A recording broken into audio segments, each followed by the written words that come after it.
Hello, citizens of the internet, Gods Unchained community. Welcome to the podcast that has no name. Are we the podcast?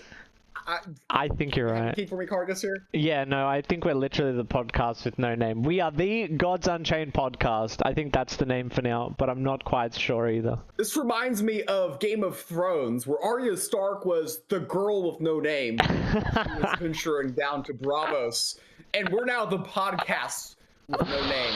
I love that. And if there are any White Walkers out there, they better watch their backs, because we're going to be coming for them. With charm. Anyways, we have some interesting things to look at today. Recently, Gods Unchained announced 13 different Mythic variant cards. And what these Mythic variant cards is, they're going to be one-of-one NFTs that have alternative artwork to cards that already exist in GU. What do you think about that, Cargus? I think it's a really cool concept. Like, previously we had Mythic cards that just did game-breaking mechanics, and everyone got all upset because some of the Mythics would, like, win them the game automatically. And people were like, I want to compete on the ranked ladder. So the team listened, which is really cool about this team. They actually listen, and then they change things. So now it's art-based, which is just cosmetic. There's no utility. And I think that's just a nice middle ground. So there's still something really cool, but it's not going to break the game. It's quite the change. I remember there's been multiple Mythic winners, but the first one that actually actively played it on ladder was rank 6 when they won it, which ranked 6 out of 12. Oh, yeah. Somewhere in the middle if Midnight you're going to Shadow. be generous. Yeah. And then he went all the way to Mythic, and he won, I believe, multiple weekend ranks. Yeah. He went on a tear with that deck because, well, quite frankly, the card was never meant to be balanced, and certainly was not. So this new Mythic art variant is, all right, we want to introduce some cool one-of-one NFTs to the ultra big hardcore collectors out there, but we also don't want to break the game in the process of doing so. Yeah. That's a great point. This also reminds me of some of the other games I've played in the past where you have alternate art cards. For Pokemon, I know in some of the more recent sets, in particular, they've had artwork where in the same set, they'll have certain artwork that's rarer and the cards would be worth more. Most notably in Magic the Gathering, for me, for instance, Magic the Gathering had different artwork for the same card all the time. And the reason is, in Magic, the most popular format for that game was Standard, which was basically the sets out of the most recent year that have been printed out. And if a card was not in one of those sets, you couldn't play it, but they would want to reuse some of the cards and make them available for that set. So they would reprint the card. Usually when they reprinted cards, they would have new artwork, though. So GU having its first venture into the same card, but different artwork ideas. Does this remind you of anything, Cargus? Not off the top of my head, other than Hearthstone obviously had like the full card art. They'd have like alternate artwork if you completed like their battle pass or something like that, and the actual artwork would move. Sometimes it had like an animation to it, and I found that to be really cool. That's one thing I just wish GU would do already. Like, I've been petitioning for that. I don't know about you, but I would love to have, like, animations inside, like, a diamond card. Diamond being the highest quality. And I believe Copper Pitch, a couple of years ago, was pitching this idea. Pitching, yeah. Traction.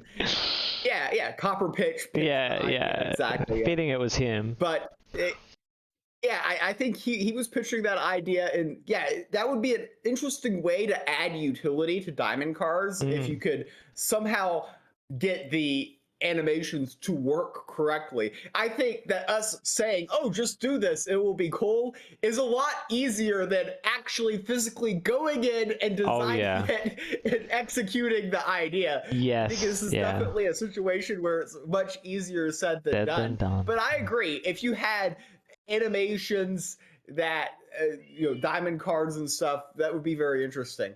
And Axel has opinions about it too, apparently. You might hear Yeah, him on the that's such a good sound. point. Like, it took me years to realize all the programming behind the scenes to actually make the shiny card work, and I'm always like, just do this, do that, do this. Oh, look at Axel. But it is really complicated, honestly. But that's something I think would be good to work towards because, yeah, eventually it would be lovely to see alternative. Like, imagine the Mythics had animations. That would be crazy. They were moving inside the artwork, inside the frame. They could definitely do that with the alternative art mythics. That would be pretty cool. Now, I say they could do that when, in actuality, of programming that and not having the game crash might be a lot easier said than done. Yeah. So, well, there's some weird artwork in Pokemon where it's actually very hard to read the text. Mm. And that's kind of full art cards. Yeah. I wonder if some basic cards, thinking about stuff that doesn't have text on it, like a Hunt Warden, for instance. That would be a good idea, yeah. The big set.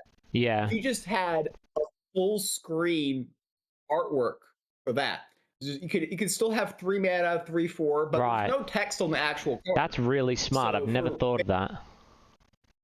For basic cards, you don't actually need. No, you don't need the that little text and the artwork. Wow, I've legitimately never thought of that because I was about to bring up the double-edged sword. Like, the problem with the full text or the full art card is you don't know what the hell it does. Like, I was playing Hearthstone, I don't know, 6 months back, and I had a full text like card or full art card, and I had no idea it had abilities. You had to like hover over and read it because the art just like took everything up. So there is a problem to that as well if you do it on every card, compared to like what you said, just cards that have no text. You think about Arandian as one of the mythic variants from the set. If you had no text with that, that would be good luck figuring that one out. Well, my opponent just played this dragon, and then my screen says I ended the game in defeat, but I was at 30. I don't know what happened. Yeah, literally. All you did was play this dragon. For some cards, you need the text on it so you can. Yeah, Hearthstone's middle ground was you just hover your mouse on the card and then it will like pop up the text, which is I guess the best way of doing it if you want both worlds. GU has similar mechanics with hovering over to see what's on the card. I prefer GU, yeah, because it has descriptions. They describe every mechanic in the game when you hover over a card with a certain mechanic. So if you hover over a card with Afterlife, they'll literally tell you when this creature dies, the effect is activated or whatever. And Hearthstone doesn't actually do that, like, or at least when I played they didn't, and it was super annoying because you had to like figure out what everything did. Like, it would say the word magnetic, but you didn't know it actually connected from left to right unless you had read up about it. But yeah, or trial and errored. Maybe I'm wrong, but that's how I remember it. I think that's a great thing when you're learning how to start a game and kind of the intro mechanics to the game. I mean, for GU, for instance, your intro mechanics, you have the tutorial, which is pretty basic. I do have a pet peeve about the GU tutorial, and I might not be allowed to say this on the podcast. However, they have cards in the tutorial that have different stats. Oh my god! In the actual game. What is with that? Because I believe. Yeah, because I'm confused when I look at the tutorial. I'm like, wait, that's not what the card does. No. That's not what the card does. And now imagine if you're a new player and you think that's what the card does. Yeah, that might throw you off the game. You'll be like, this is totally unbalanced. Because they were using very basic cards and just changing the stats. I didn't like that at all. I had the same pet peeve as you. Yeah. So I thought that was interesting. I see why they did it. One thing I do like, they want to keep things kind of simple. But the one thing I do like is the starter decks themselves in GU are not super complex. So you can learn the basic mechanics of the gameplay without having to learn what armor is and some of the other weirder things. Try to figure out what mana surge is, what is an empower, trying to figure out how to click where and all that stuff. You get more of an introduction to the game before having to learn some of the mechanics, which might take a little bit more time to learn. Yeah. Get your feet wet type Yeah, before you actually have you start earning the cards, the core cards, the set-based cards, you're just working with the bare minimum. But yeah, it's a good little start. They used to have a very interesting welcome set for new players. Like, the starter decks were very interesting. But they've actually fixed it now. I reckon the starter decks are legitimately good. From what I've heard from some of the OG legends of the game, is there was a time when the starter decks were actually competitive on ladder. And Really? they had to nerf them. What? Because they were too good. Right now, if you're playing starter decks on ladder, you're probably not going to get too high. It's best to build your own decks. Some of those decks are running cards that I would personally not recommend running in your decks. I like that though, because I was never much of a card builder when I was a Hearthstone player. I would just search up guides and play whatever deck they gave me. But because those decks were so bad and I realized early, I started making my own decks. And it like helped me build on that skill of like building my own decks and seeing what worked and experimenting. And I had so much fun. And I think if those starter decks weren't as horrible as they were, I might have just been comfortable enough to keep running them. But because I just saw how silly some of the cards were, I was like, I could make a better deck than this. And it gave me like the confidence to build a deck. So I don't know if the new starter decks are better than the old ones for that reason, but not everyone takes it the same way I did. Yeah, maybe you're like, oh, I built a deck's better than the starter deck. I'm a great deck builder. Exactly. And such. One thing I do like, you mentioned about net decking. Gods Unchained, is actually easier and faster to net deck than any other game I've played. Because there's a site called gudex.com. Oh, yeah. And you can look up the top players in the game and then hit copy deck code and then import your deck. Instead of other games, which I've been there in Hearthstone and Magic the Gathering, for instance, where you're sitting there and you're going through card by card, manually putting the cards into your deck.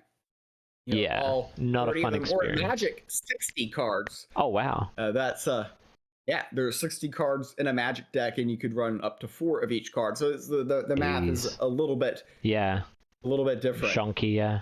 If I was a new player, that's like the number one thing I'd recommend is learning how to like find a good deck.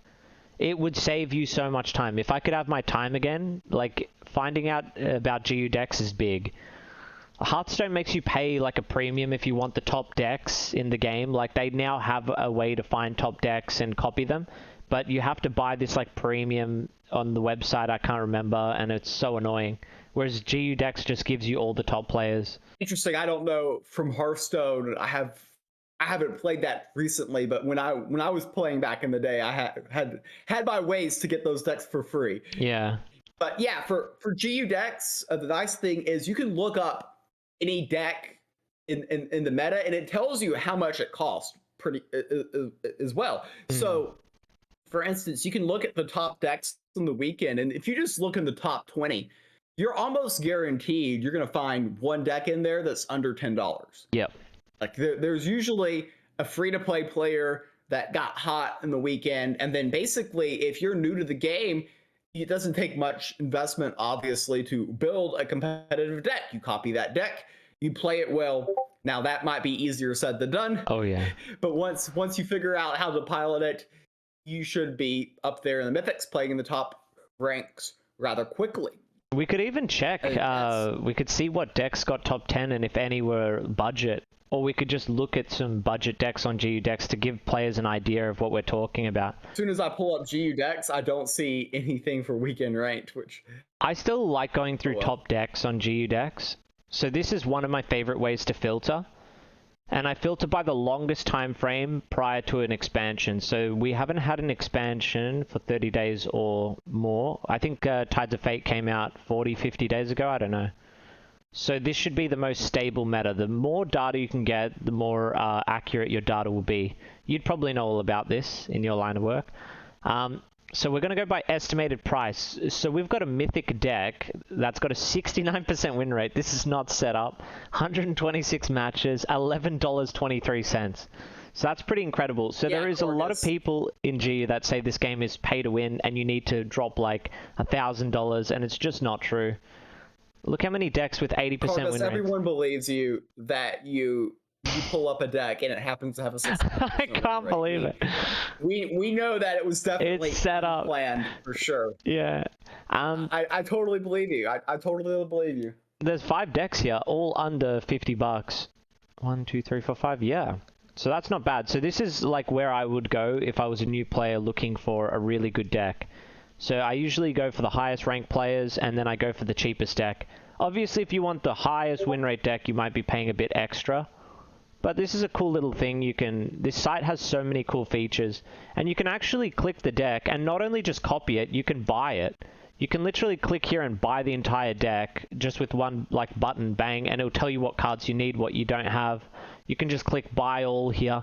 I know this looks like an advertisement. You guys can cut this out if you don't want it, but it's pretty cool how like functional the website is. I also have some artwork in the background because we were talking about art earlier in the Mythic variants. There you go. That's actually a nice thing to show though. Some of the old Mythics. Yeah, these went for a pretty penny.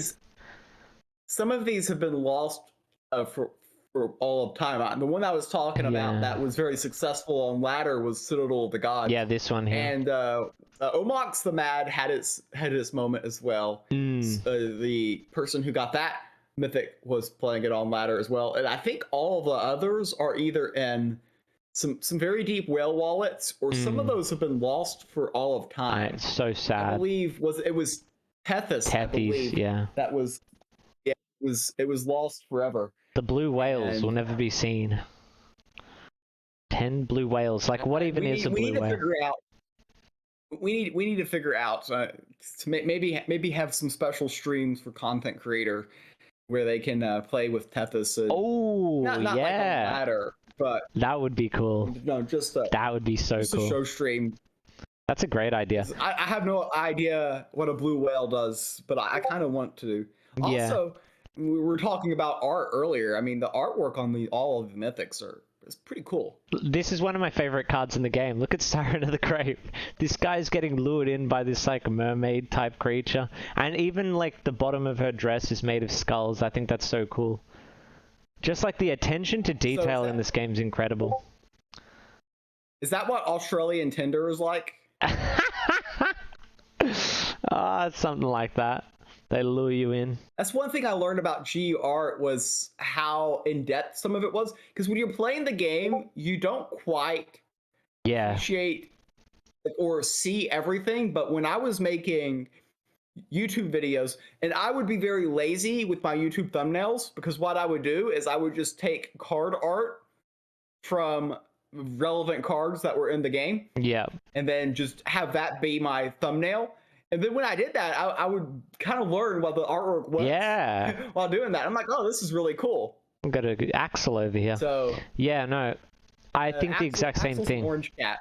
Yeah, true. I just saw a cat and I was like, this is close enough. This is as close as we'll get. But yeah, I agree. The artwork has so much depth to it, and when you're playing a game and you're trying to figure out what you want to do on your turn, you're not really focusing on the art. But if you stop and admire it, it is quite impressive. I think for Pokemon, when they were reprinting some of their cards, they were keeping the artwork, while Magic the Gathering would reprint the cards and they would not have the same artwork. Interesting. So they would, for instance, for basic land in Magic the Gathering, which you have in every set because it's an absolutely necessity to play, every set had different artwork, and I thought that was very cool. And the artwork was just very well done in that game. In fact, I think some of that have become collector's items. If you got signed copies of certain cards from the artist, some of those have actually become collector's items. Yeah, we could also go through some funny combo decks from simple to kind of complex if you want. Sure, we can. You want to play? We can play some games. Maybe I'll play Food Chain. You go Stormfield. Stormfield. Do you want to tell the chat the legend of Stormfield? I feel like you would know best. I feel like you kind of created that deck, honestly. So for those of you who don't know, and that's probably all of you listening here, except maybe 2 or 3 people, there was once a tournament, the biggest tournament in the history of Gods Unchained, $6,000 for first place, and they had just come out with a new set. I believe it was Light's Verdict, which had just come out. And this genius it was an invitational tournament. I happened to be invited. But this genius decided that they would invent a deck that would completely break and change the meta. It's a combo deck. It's a beautiful OTK deck. It was designed to break the entire internet. I tested out on ladder before the tournament, and I was killing it. I won like 14 of 15 games. Wow. The deck was absolutely unstoppable. I was queuing into control every single game. Then in the tournament, final game, I had the brilliant turn, which wins the tournament and wins $6,000. So it's the deck that won the biggest tournament in the history of Gods Unchained. And then ever since that tournament, oh yeah, the deck wasn't very good. I basically was very lucky and I rolled the entire time. However, it's a very fun deck to play. And it's an interesting deck to play, and I would love I'm keen to see it. Execute the combo here on stream and show the people the beauty of an artistic combo deck. This is a combo deck with very many pieces to the puzzle. It's not a simple combo deck. I don't think I ever figured it out properly. It was a bit tricky for me, but so even when I got to the point where I knew how to pilot the deck correctly, in the long run I was winning about 50% of the time. Which it's like that, isn't it? For a skill deck is not particularly amazing. It had its implications. I actually won other tournament matches with it because the thing that this deck does very well is if your opponent is playing control, you punish that. So when you're in a tournament situation, if you can predict what your opponent's going to play, you can sometimes exploit some of the weaknesses that they might have. And that's one thing that this deck was good for. But the challenge code is Axel. Beautiful. Axel's meowing at you. Yeah, I can hear him. I'll be playing food chains. But yeah, your school teacher deck was really cool because a control deck wants to get to turn 7 or at least turn 8. Turn 7, 8, and your deck would win on like 5 mana, I'm pretty sure. So you would just kind of beat them to the chase. And having 30 health, they could never push lethal in time. I had some wins. If I could get a good draw, I could win in 5 with Stormfield. Yeah, that's crazy. But if you don't, it can sometimes be a little bit slower than we want to. I know it's very hard to get a combo deck to show off its colors in a real setting consistently. Flexing that coronet board. Oh yeah, so nice board you have right there. I know, right? Showing off to chat that beautiful board. Yeah. It is cool that there's different boards though, and you actually own it and you can trade them. It's pretty awesome. Okay.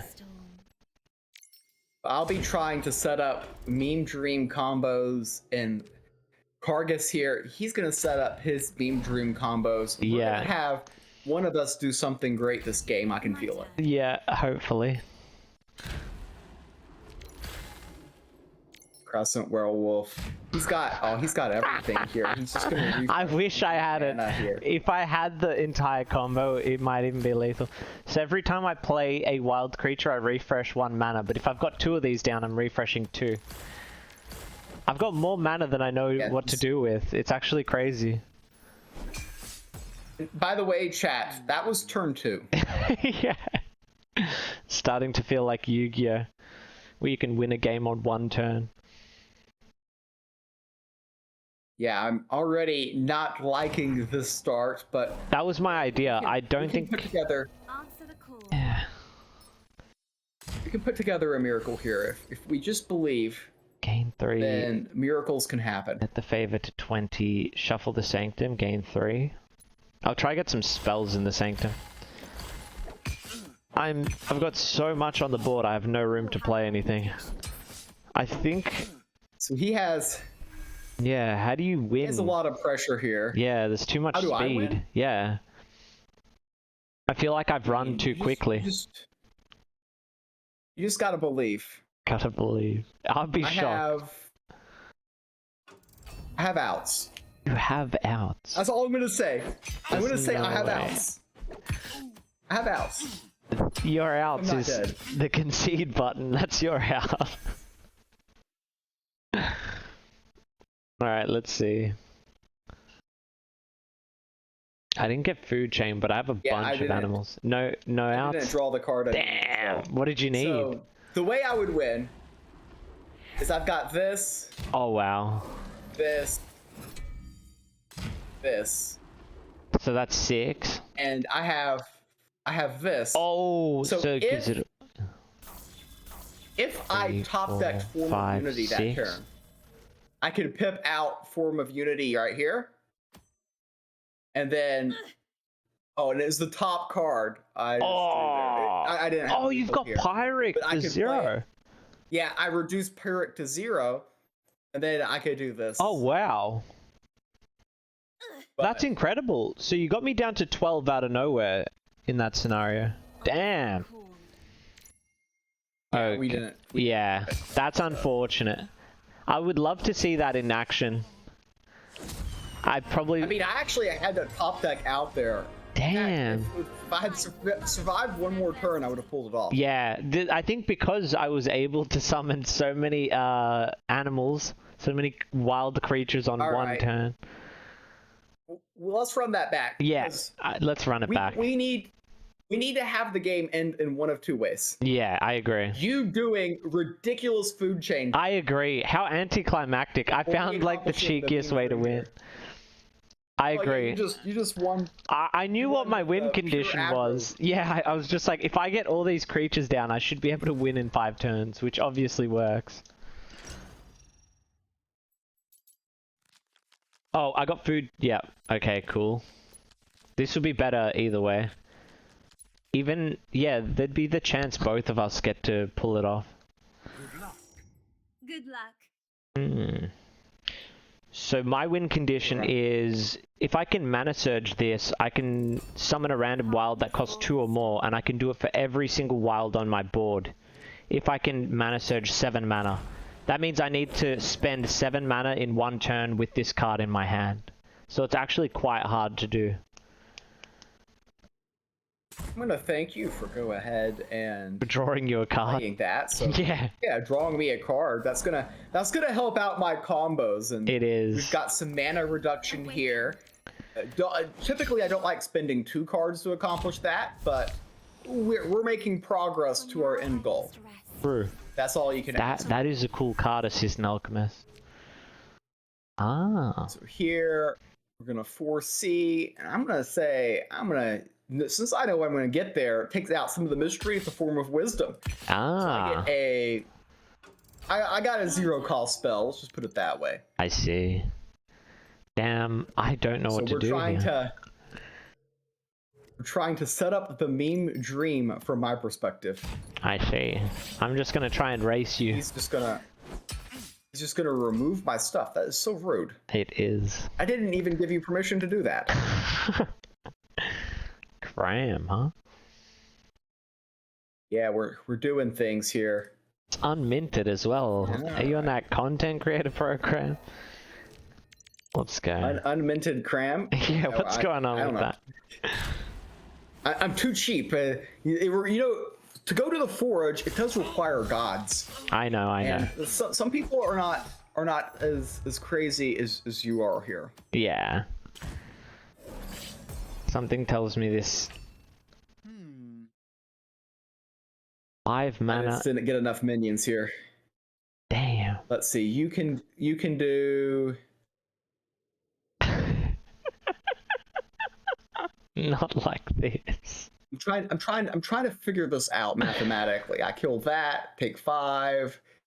10. I can take 10 that way. If I deal this and this, then I can hang on barely. Mm. It sounds good to me. Oh, you can take the heal from the Sanctum. Yes, I could, but I'm going to take the card draw because we may or may not need a little bit of action here. Ooh. So you can go ahead and you can put me at 1. Oh, God. And I'm just going to calmly just do this. You have nothing to worry about. I see. You have absolutely nothing to worry about. You can trust Trust me, I'm a friendly muse. Yes, yes. We definitely need to draw some cards here. This is very good. Very, very good here. I have no mana for You're it. doing something fancy. Oh boy. He killed my minion. That was just so unkind of him. What happens if I do this? I make it 6? Not so good. We went from 4 attack to 3. That was a desperation attempt. So we can see here, triple question mark, try hard here, has 27 health. So there's absolutely no way that this can end very, very poorly, correct? Yes, of course not. Oh, you got the chicken. I've got the chicken. I love Don't you the feel chicken. very safe around a chicken? Not anymore. You feel very, very safe around a chicken, right? Okay, so you've gotten spell deck- boost twice over, so that's 8 spell boost. Oh, Got 8 wow. spell boost. I'm just gonna toss this at your face. I'll toss Oh this my at your God. face. Yeah, I'll toss this at your face. What? The thing I love about Stormfield is there's so many different combinations that can lead to victory. That is Just kinda crazy. sit back, you get yourself punched in the face a few times, and then you come in with a 1-turn miracle kill. Damn. I didn't get the food chain value off, but that was awesome. I feel bad. I feel bad for you, Kargus. We need to see the food chain meme dream. You gotta So play I'm gonna something do that's you. not a 5-turn win. I'm gonna help you out here. I'm gonna help you out here. We're gonna play some control nature Oh, here, perfect. and you're gonna show. Okay. You're gonna show the world What the what type of chains can do. magic the food chain can peel off. All right, beautiful. Let's just face the reality here. If hypothetically I run you over a little bit too soon with this deck, you probably need to retire that deck. Yes. Once again, we're queuing into triple question mark here. We don't know who it is. That's Okay. always fun. I don't know who it is. A regular member of the community, though. Ooh. That much I do know. This is looking good. So the one thing about Stormfield I will point out, the deck that we just saw, is that it's a complex Best of luck. puzzle type of combo. And we were going to see here with Food Chain is it's more of a Not so additional complex. add-on. So you're an aggro deck that's also adding on a little bit of a combo element on top of that as well. It all has to do with refreshing mana and spending mana. So cards like Revenant Lynx are perfect. Cards like Managarm Moonhound. Anything that's going to refresh mana in 1 turn is perfect. Ooh, it's so close. I wonder if I draw with this. What would happen? I could play this little guy. Oh, wait a second. 3, and I get to swing. 3. I wonder, is that ever possible? 4, 5, no, not yet. I want to see. Somebody's out there with their abacus here. So Yeah. with that Revenant Lynx, if he uses his pip with the Mana Garmar refresh and spends 4, I did it. actually Mana Surge a Food Chain. Yes, I figured it out. I can. Yes, potentially. So yeah, I was able to spend Potentially. 7 mana in 1 turn because I refreshed 1 and then I refreshed 2 plus the 4 I spent with my And extra then I bag. can do something here. It's gonna make him rage quit. Oh no! Oh, what? Oh, that's toxic. Well played. We needed that for the video. Well played. Okay, No. but we can't just have you peel that off super easy. Oh, damn it. Damn it. I felt like I felt That was like a perfect counter. we can with some editing, though, we can really make that look good though. Okay, Some gotcha. editing. Yeah. That was a really good play. Okay, what I'm gonna do here, I'm just gonna concede. No, it's fine. Then we'll play another game, and you actually get off the combo. Okay, gotcha. But that was super cool, and it's one reason I love the game is because they allow you to counterplay. Like, imagine if there was no counterplay and you just had to watch me food chain you. I like that there's things that can, like, interact with the other person's hand. The more counterplay, the better. Yeah, I think that I think having the clip in there to show that Counterplay is a thing. Yeah, that was awesome. No, that was so cool. I did not expect that. I thought I'd just get a free win there. I was like, oh, this is perfect. And then we can have this clip here where you're gonna get off with the meme dream. I feel it. Okay, I see. I just couldn't resist it because I top decked. Oh. I top decked the Undersea Soulworm. It was so good. Like, I gotta do it. Yeah, I understand. I gotta do it. I lack discipline. Oh, I'm the same. Ooh.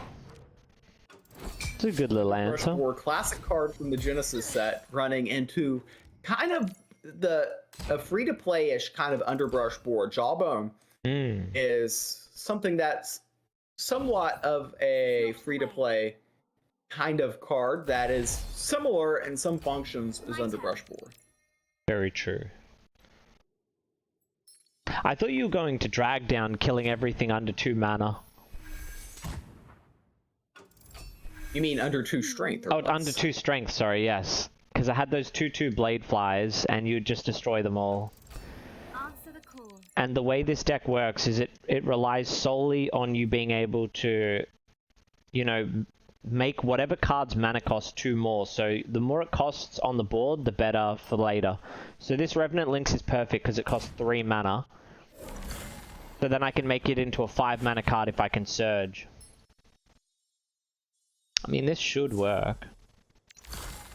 And this Feral Shapeshifter goes from 4 mana to 6. That sounds like it's gonna work. I think we're about to see a big boom here. I want to go face first because once I transform them, they'll no longer be able to attack.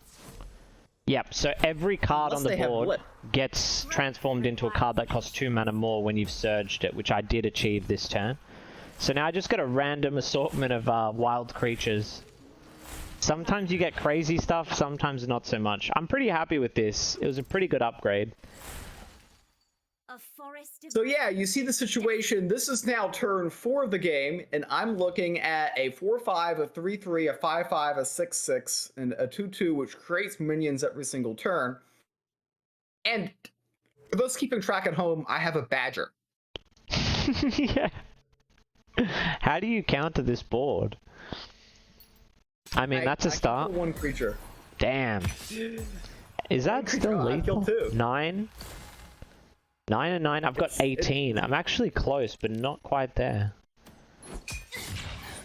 It's close, but No cigar. I I wonder what I could grab for 3. I could probably grab an underbrush ball and trade that off. Let's see if there's something smarter to grab. I think I should be grabbing something like blade flies, but I'm greedy. now you gotta achieve the meme dream here. I think I already did. I got out my big boys. Raided the board. We must find peace. Turn 6. Yeah, drag down. Oof. Is it surged? It was not searched. And Ouch. even if it was... Yeah, I was going to say, that's still GG. And there it is. It was not going to be a good thing. Bang. Yeah, that's awesome. Your deck seemed way cooler, but it's fun that there's these weird combo decks out there. We each got to do our little meme dream type of combo. Indeed. So that's the good thing, is we get to end this broadcast with each of us getting to have fun. That's while it. The previous one was just Kargus doing his Rock Drake thing. True. I could do my Irandian things. So that's going to end this episode of the Unnamed podcast with no name. Yeah. Podcast has no name. Uh, A girl has no name. This is a podcast has no name. I was thinking Do you that have any too. final thoughts, Cargus? All I was thinking of the exact same reference as you, but I couldn't put it into words. Well done. A girl with no name, indeed. So- Thank you guys for watching. That was a lot of fun. I hope you guys enjoyed it. And remember, post down below what you guys would like us to talk about. Give us some cool ideas and feedback if you'd like. Or you can troll us like you like to do on the Twitch channel. But other than that, thank you for watching if you made it this far. Leave a comment in the comment section because it helps the metrics. Hey, In there you every go. comment you leave, we might have enough money to feed Axel and give him Ooh. more food. And if we feed Axel, that's going to be a good thing, right? I like the sound of that. All right, I think we end it there. Take care. Bye.